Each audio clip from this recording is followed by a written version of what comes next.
Vincent. Hi Arne, obviously a Rafinha goal, I think 90 plus 6 minutes means that you haven't sealed top spot in the standings, but you are through to the last 16, so how much satisfaction do you take from that, from the performance, the work rate as well, that got you 7 wins from 7 in the Champions League? Let's start with a compliment for the referee in Lisbon. Because for the times I've worked in football, I saw 4 minutes of extra time, and then there was 3 minutes of time delaying, and then at 4 minutes the referee blew his whistle. But this referee kept on playing for a while, so maybe that was not in our advantage this time. But I like to see these things. For the rest, it doesn't tell me anything, because if in tennis you are number 1 seeded, you know it's always better to face the number 24 than to face the number 8 or the number 12. Because this is a ranking that is done for years, but now we are in a new format where some teams are high in the league table because they had a lucky draw, or some teams are low because they had a very difficult draw. So it's far off to say that it's an advantage to be 1 or 2. We still don't know yet if that's an advantage or not. You might be lucky, you might be very unlucky, and ending up 8 can mean that you are maybe lucky. So. For me, it doesn't tell me anything. What for me is the most important thing for tonight is that we've managed to skip around, and that is definitely worth a bit. The performance and the work rate that you saw tonight? Yeah, like I would say, like I'm used to from these players. What maybe today was asked a bit more from them, that they had to be patient, because the reason why Lille has done so well, 21 games unbeaten, and the teams they've beaten in the Champions League, is, without any disrespect at all, but they don't have the best players in the world. They're very good players, but they don't have the best players in the world. And then to be able to do so well tells you how disciplined they are, how hard they want to work, how well the manager does over there. So and we were not starting to force, because they are really compact and defended really well, and we didn't force a pass. We just kept the ball for as long as we could. The only thing I wasn't happy about is that, no, not for the first time in recent weeks, it was 1 chance for the other team and a goal. And yeah, but that's maybe the phase in the season we are in at the moment. And what more can you say about Mo Salah, the first Liverpool player to get to 50 goals in Europe? Special is, I think, the word that describes most performance at this club. The best, or maybe there are even better words to use, but he's been outstanding for this club for so many years, and still he does. Today, great goal. If Mo goes on a 1v1, there's a serious chance that he's going to score. But this goal we scored probably tells you a lot about why we are top of the league and why we are doing so well, because the work rate from the players that won the ball back before Curtis gave the great pass towards Mo tells you also why we are doing really well. Can I just check? Curtis, I take it, was an injury, and all the other substitutions, Gravenberch, Szoboszlai, Diaz and Connor, was more about managing workloads, was it? Yeah. Yeah, the idea was to take Dome off and Ryan off at half-time. But Curtis unfortunately couldn't continue, so that's why Dome stayed a bit longer. And Connor, the idea was to play him 90, but in the end you could see that it got more tough and tough for him in terms of load. So you don't want to take the risk of him getting injured in the last few minutes like it happened against Madrid. So we wanted to win this game, but we were also aware of the fact that we had to manage the load, because we would have been really unlucky if we would have lost twice and still not be in the top 8. And as we know now, I think 18 points would have been enough to play top 8, but now with 21 there's no discussion anymore. Sorry? There was a moment in the game what he felt, and he said let's play for 5 more minutes and let's then see how it is. But he said he had to go off at half-time. Richard? Richard? Arne, you conceded a goal tonight, but before then you set a record for the longest Liverpool have gone in Europe without conceding. How pleased are you, and what do you put that down to? Very pleased. Where I put everything down to, first of all, quality of the players. Second of all, these quality players have an incredible work rate. And if you combine those two things, it's very difficult to score against the team. And apart from that, there were also games. I think when I look back at Girona, for example, they created quite a bit of chances. Alisson was fantastic back then. So the nice thing for me is that we keep clean sheets not by defending a lot. We keep clean sheets by attacking a lot, and that makes it even more nice than if we are all the time in a low block, kicking every ball away, don't take any risk in build up, and then keep a clean sheet. Still nice, but I prefer it like this, and I think the fans prefer it like this as well. Sure, I think it's what have we won? 7 out of 7 now. Yeah. Mo Salah with the first goal. These were complaining a little bit about a free kick, but Tsimikas has come in for the last couple of games. There's a debate about him playing ahead of Andy Robertson at the moment, but it's a fantastic finish from Mo Salah. He's gone sort of 2 or 3 games without a goal, so you know there's a goal coming. And what was really important here for Liverpool wasn't just about qualifying. It was about making sure the fact that they have quality. It means like the next game they don't really have to play anybody. They can really rest a lot of the team, because obviously we know that in the race for the league they've got a really important game away at Bournemouth next weekend. But this made it a little bit nervous. Jonathan David got a really good reputation, couldn't really miss in that situation. And then what was really important as well at the weekend was Liverpool won the game from the substitutes bench, and they've done it again. And I just think Arne Slot's starting to trust his squad a little bit more. We're seeing Harvey Elliott at the weekend coming on here. He gets the goal, so maybe he's starting to trust his squad a little bit more than he did in the first half of the season. I think that's going to be really important in the second half of the season. Can I win it? You know what? I just think, that's one of the things that, if obviously you're a Liverpool fan, if you're not, one of the things that can be worrying for anyone that will not be a Liverpool fan is the intensity that they have. So even when they go about winning games or not, it's very difficult to score against them. They have a control about it. And I will go back to what Slot said to make another point about what I said. When they won in Girona, what did he say at the end of the game? He wasn't happy. Wasn't happy about the intensity. He let the other team have too many chances. Yeah, that's what our coach will think. And this is why Liverpool are at the top right now, and also in the Premier League, because they're relentless about what they do. You know, one thing you just said about next week, January 29th, you said you don't necessarily now have to play your top team because you already know that you're through. Is top 8 enough for Liverpool, or do you go into next weekend thinking we want to finish? Because you're not guaranteed. Top 2, Kate. No. Are they guaranteed top 2? Karen, just keep up. Jamie, come on. Why did nobody tell me that? I know. I mean, anyway, let's change the subject. Salah. Do you have to be continually spoon-fed by the producer about what is going on this show? Honestly, Salah. You've not talked about Salah. Do you give him what he wants now, or what? You know what? If I knew what he wanted, I could then say. Okay. He can have what he wants. Well, let's not get into that. Let's move on. Well, you know him. You played with him, didn't you? Yeah, we're mates. DM him. I will do. Were you his driver in Fiorentina? Oh, my God. No, I heard that. Yes, I was his driver. Driver? He didn't drive in Florence, and I did take him, yeah. Where would you go? To training. Wow. What do we do? Of course I know him. Well done. Another win. And tonight, history for you.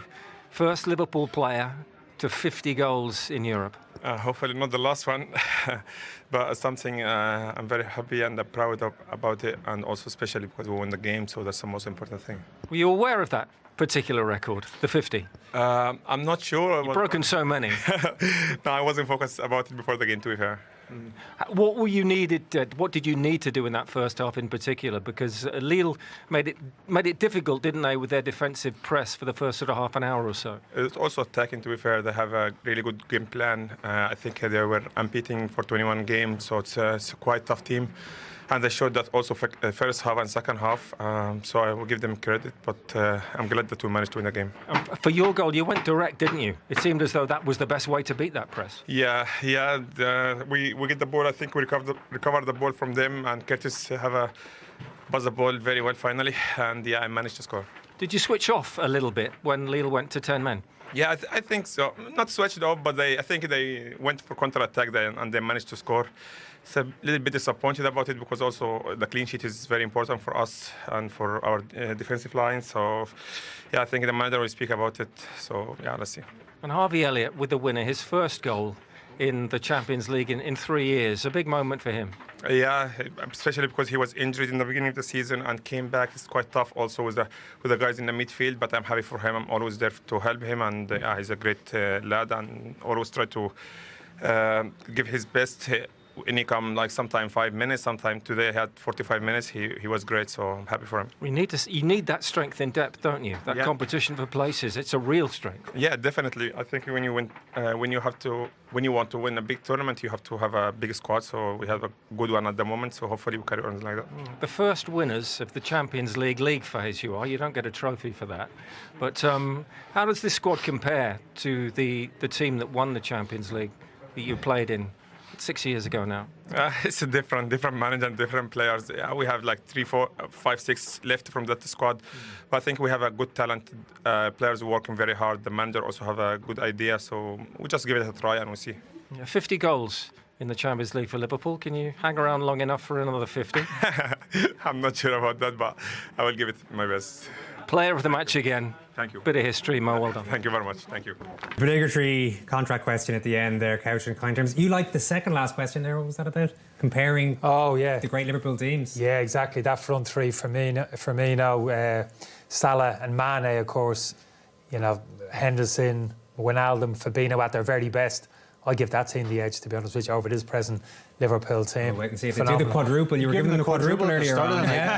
No team ever won a quadruple, I don't think. Make your mind up. Second half, it was Mo Salah got them in front in the first half. Second half, looked like they'd probably start coasting once the red card happened to Mandy early enough on in it there. You can have a look at it. Dropped the line in. Yeah, Carragher got the line in, all right. But what about this, the second yellow? Yeah, I mean, Mandy, you know, when you're on a yellow card, it's a crazy tackle. You know, it's a really good ball. Obviously, Diaz is through and he thinks he's got no other option but to take him down. But when you're on a yellow card, you just got to hope that one of your centre halves is going to come across and bail you out. You're away from home, you're at Anfield. And don't forget, it's a big night for them as well. They had to get something from the game. They're on the verge of just missing out on the automatic as well. So, yeah, it's a poor decision for them. You probably wouldn't expect that's almost half an hour, more than half an hour to go. Actually, you'd be thinking Liverpool would push on and probably put a few goals on the board at that stage, right? Well, you would think so, and actually, Leo got their noses, equal after that. You think Liverpool had a man sent off because I don't know, they just sort of dropped off it a bit. Liverpool for 10 minutes after this. Your man Kenny, Jonathan David finally repaid your faith. Yeah, I won't go overboard. It was a decent enough finish. Don't think Liverpool, I'm going to point the finger at Tsimikas here in the left-back position. I think he should hold his ground. He makes the decision there to drop into the 6-yard box, almost in front of Alisson. He almost obscures Alisson. This is an easy save for the Liverpool goalkeeper. Have a look at him. He steps in there. That opens up the space for David then to step onto the ball and put it into the back of the net. I understand it to an extent, the defender. You want to defend your goal. But in that situation, the best decision for me is for him to stay outside of the 6-yard box and in contact with David and let the goalkeeper deal with that, which Alisson definitely would have. Okay, but just on that, right, if you're in that situation as a defender and you hang back, right, and Harrelson, the Lille player, smacks it into the top corner, actually catches it really well, do you look like a mug for not coming out and trying to block the shot? Yeah, I understand there will be there will be times when you'll drop in there and you'll kick one off the line, but experience tells you over the years, the law of averages suggests, yeah, exactly. And each situation is kind of different. You just have to get a bit of a sense or read very quickly. Experience tells you that. And in that situation, even as soon as I saw Tsimikas' reaction take him towards the goal, I was thinking, probably the wrong decision. What do you think as a goalkeeper in that scenario? You're happy enough to say, listen, I'll save it? Well, yeah, I think there's a couple angles. Alisson was looking at him after as well, actually. Right. He looked at it close, because Kenny was looking at the fullback and I was actually looking at Alisson, and he's looking up at him going, you've actually killed me there, because I think it was going to be a comfortable save, and if Tsimikas had kept his position as well, he would have been closer to actually getting the block on the shot as well. So I'm sure Alisson's frustrated. He's a top goalkeeper. He wants to keep clean sheets. Yeah, I didn't see Queeveen concede any goals in the Champions League this year. Shay, I wish it was that simple. But actually, we did feel that Queeveen might have started tonight, because Liverpool sitting top and could have given Alisson the night off. But he went strong before. The problem with the keeper situation, you can never just take a goalkeeper off after 70 minutes and give him even 20 minutes or whatever it might be. But what was the story? What do you think the situation was? The Liverpool mindset at that stage, the fact that they were a man up and conceded a goal like that, we're all surprised to see it. Yeah, I don't think it was a massive. I think it's too easy to say, massive drop-off, got kind of cautious in their approach. I don't think that was the case. Decent build-up down the left-hand side. Just goes to show you, just put any type of ball into the penalty box, anything can happen. You can cause a little bit of panic. But no, I think Liverpool recovered well, and like I said, you never felt as if Liverpool were on the back foot and the second goal was coming. I thought they kind of dictated the game pretty well after that, as they have done most of the season. They found themselves in these situations numerous times this season during the game, lost the impetus, found themselves on the back foot, but they never tend to panic, even if they concede occasionally. You know, they don't panic, they kind of trust their defensive structure, not just the defensive structure, but their ability to get hold of the ball then and dictate and really kill games. This is what I'm talking about. We're used to Jurgen Klopp, heavy metal, go for 90 minutes.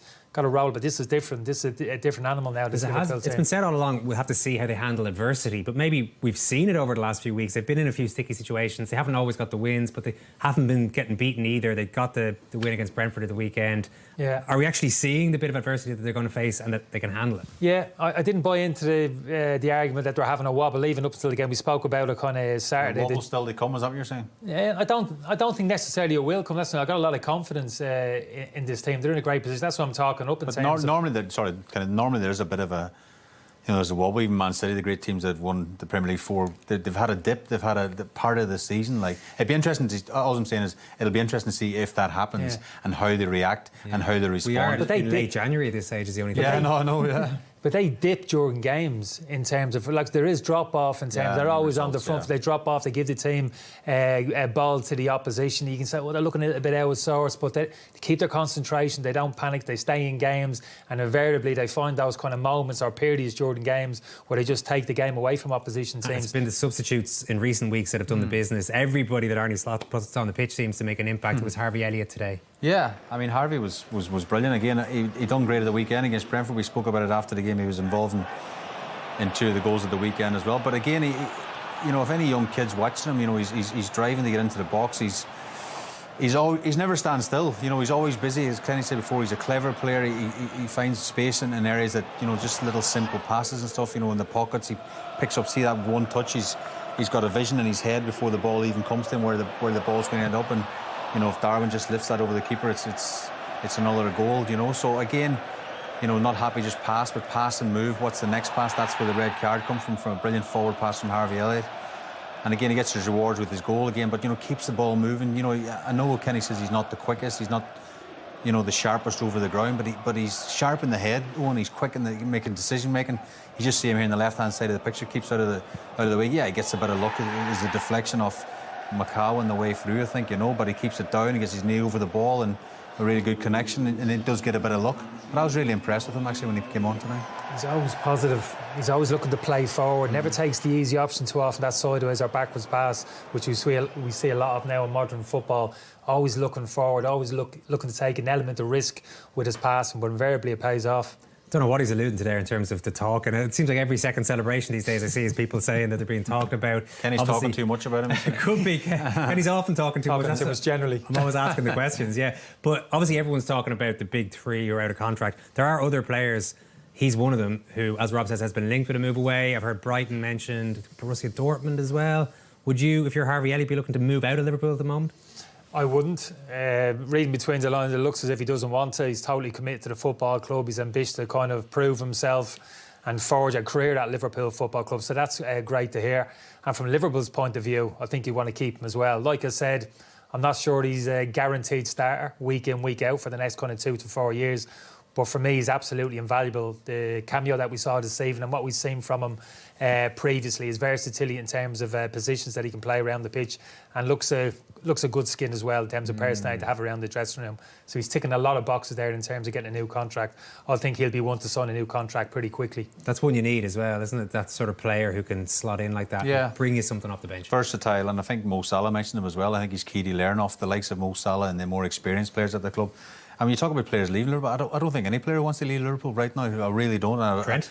I would include Trent in that. I would include Carragher. I would include. You don't think Trent actually wants to leave? Not in this month window. No. If I'm Trent Alexander-Arnold, but I'm sitting top of the league, got a chance at the Champions League to win the Champions League. Yeah. You could go out with as Kenny said before the show, the quadruple, and then there's an open top bus around Liverpool. I'd be waiting until the summer for Trent as well, though. I've genuinely been serious because. These opportunities to win the Premier League. We've seen Liverpool win it a few years ago in front of an empty stadium. Imagine lifting the trophy in front of a full Anfield and the atmosphere that great. maybe even a double or a treble. They've got big things on the horizon. Shay's right. There's history to be made here. So regardless whether it's Van Dijk, Salah, what's your intention? If you're going to sign, if you're not, these next 4 or 5 months, or Trent, I'd include in that as well. You've got to give it everything you're all. This could potentially be history in the making. 3-4 trophies in the season, 4 trophies in the season. Never been done before.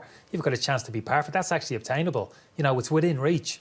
You know, you must want to be part of that. Contract negotiations, where you're going to go in for 5 months, forget it. Park all of that. Just focus what's ahead of you. I think they can. Can they? Even Alexander Arnold, who looks like the most likely to leave. Yeah. Even if it's in his head, I'm gone.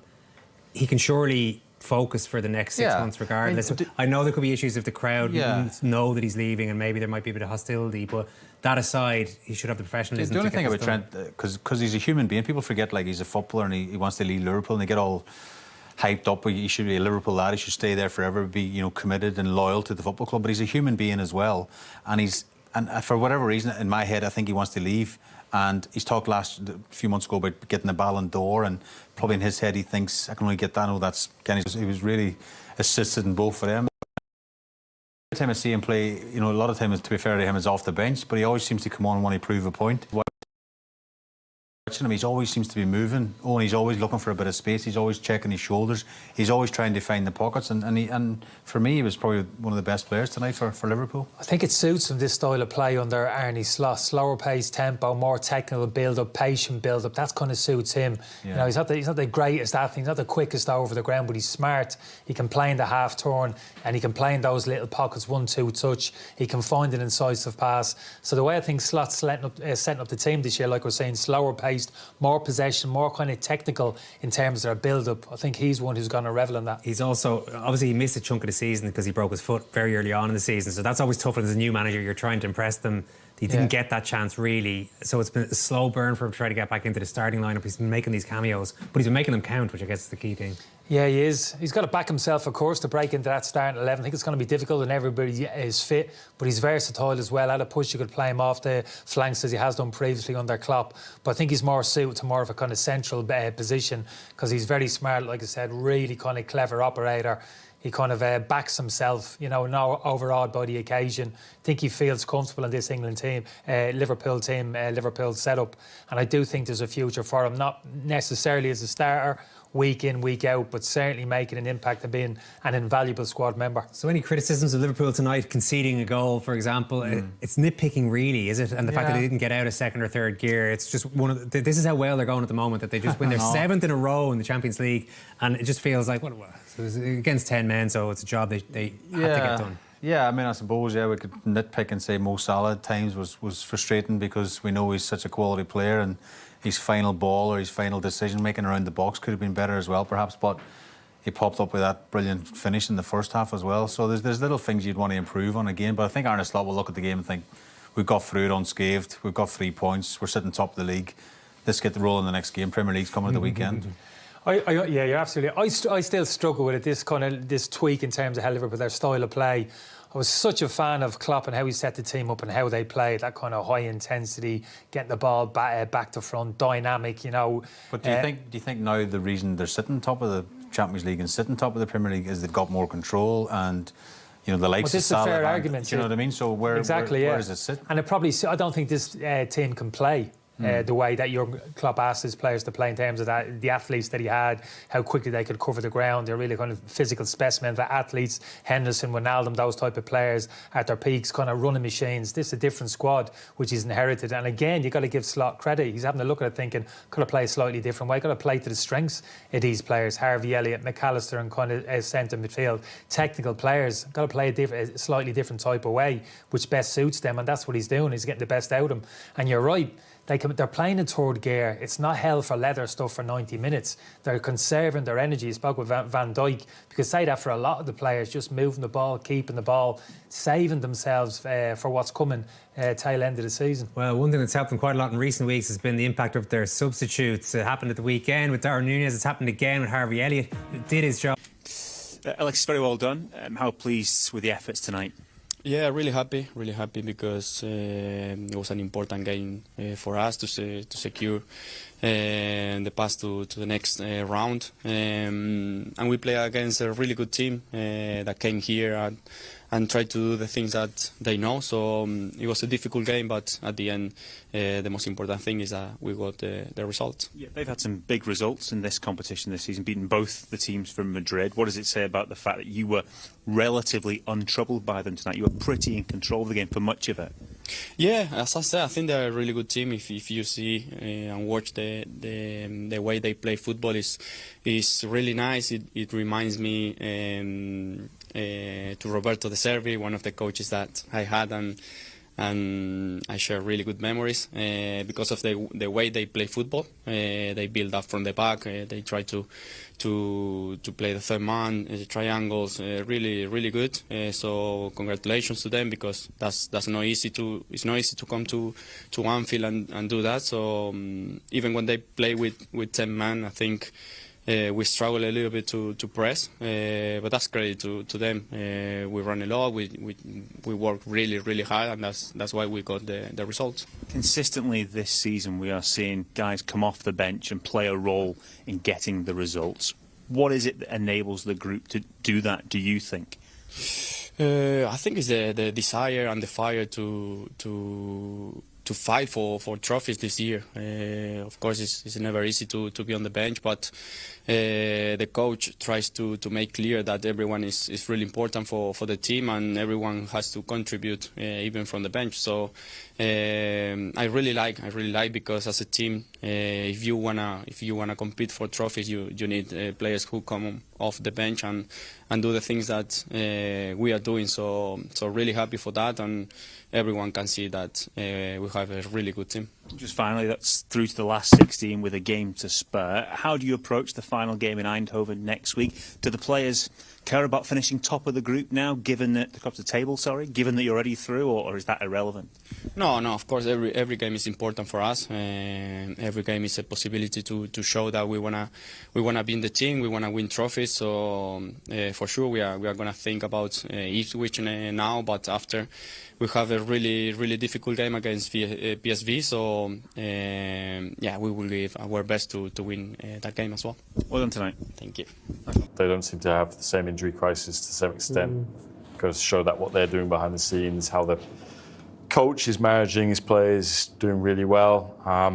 For a coach in his first year, and to step into those shoes that Jurgen Klopp left, big. But as you just mentioned, to have 3 big names with uncertain futures, to almost keep that sort of just on the back burner, or keep that, not make that be the main story around Liverpool every week, but their performances and their wins are instead, is really impressive. And I think you almost take it for granted a little bit, because the win tonight wasn't easy, and yet ultimately they've racked up another win.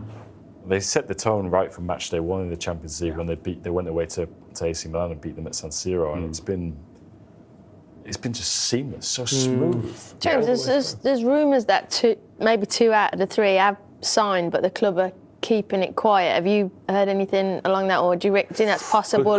Good question, Karen. Sorry for Fred, but there's a lot of noise Spill the beans, this week, James. because he doesn't want to upset the one player that might not have, whoever that might be. I don't know. That's the noise at the moment. I don't know. Okay. So, but I mean, if anything, I would put that out there. Would you? Yeah. It's hard to keep a lid on that kind of stuff, isn't it, for any length of time? I would put that out there.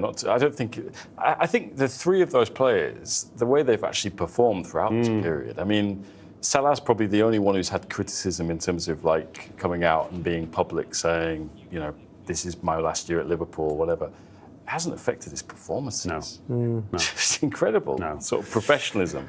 And not only do they save themselves the 2 playoff games, of course they play PSV away next week, but in effect that they can do what they like with that. The job is done, so they can play whatever team it suits them with games either side. Might be nice for Slot, though. I don't know whether there's any... Yeah.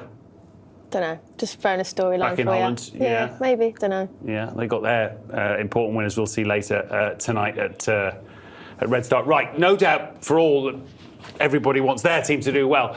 The game of the night was in Lisbon in what turned out to be torrential.